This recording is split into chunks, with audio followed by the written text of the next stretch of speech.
Halo, saya Morvin dari IDWS Forum atau indowebster.web.id, dan video kali ini merupakan salah satu dari video series tutorial tentang callback.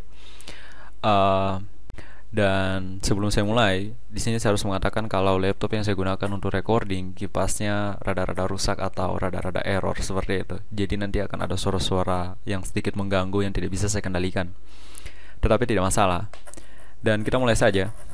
Ya, suara yang Anda dengar yang saya maksudkan.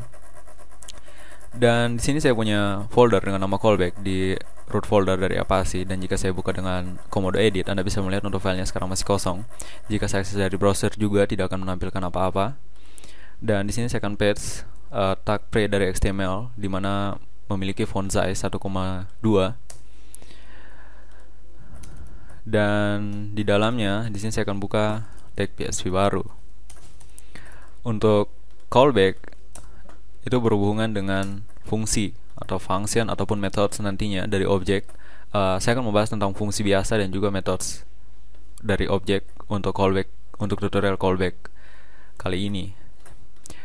Jadi di sini saya akan buat satu fungsi baru, di mana definisi fungsinya seperti yang terlihat di sini. Anda tidak perlu khawatir atau Anda tidak usah memperdulikan apa yang saya tuliskan di dalam fungsi atau apa definisi dari fungsi. Intinya adalah fungsi ini hanya memperlihatkan argumen yang diletakkan pada fungsi tersebut. Jadi misalnya saya memanggil fungsi funcDebug untuk namanya funcDebug. Jadi ada tipe data string, ada tipe data integer, floating, number, dan tipe data boolean, tipe data null, dan juga array.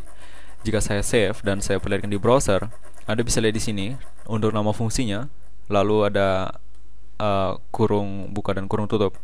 Lalu untuk argumennya akan diperlihatkan. Jadi termasuk string yang diletakkan di antara tanda kutip tunggal, lalu integer, floating yang ada koma atau titik maksud saya, dan tipe data boolean true or false, tipe data null, array yang dimana untuk key dan value-nya semuanya diperlihatkan.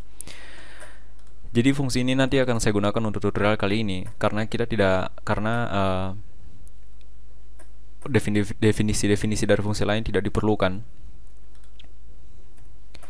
Salah satu contohnya juga jika saya membuat satu objek dari std class dan mendefinisikan satu property, lalu ini saya letakkan, objek tersebut saya letakkan pada argumen, misalnya di argumen terakhir. Saya kembali save dan saya refresh. Anda bisa lihat di sini, std class merupakan nama objek yang diinstance std class merupakan nama kelas yang diinstance dari objek. Dan di sini terdapat dua kali underscore, lalu tanda $, dan di dalam kurung merupakan propertinya. Jadi properti foo, value-nya bar atau nilainya bar. Jadi seperti itu untuk funcDebug atau kegunaan funcDebug yang saya akan gunakan dalam tutorial kali ini. Dan karena funcDebug yang saya akan gunakan, karena hanya funcDebug saja mungkin yang saya akan gunakan. Jadi di sini saya akan membuat funcDebug berada di luar kelas. Jadi require once dan mungkin namanya include.php. Jadi di sini saya save, masuk saya file lalu save as, dan namanya include. Save. Untuk file include yang terdefinisi hanya fungsi.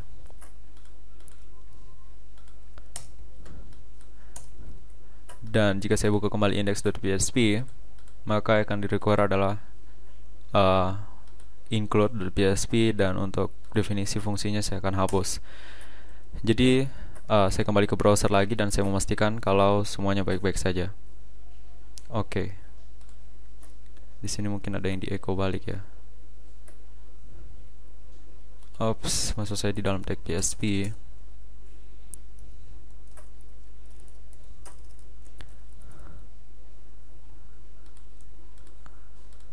Oh iya, langsung aja di dalam tag PHP, save dan refresh. Nah, ini dia. Jadi fungsi, string, semuanya baik-baik saja. Dan untuk video berikutnya kita akan berbicara tentang cara pemanggilan fungsi dengan cara-cara yang bervariasi.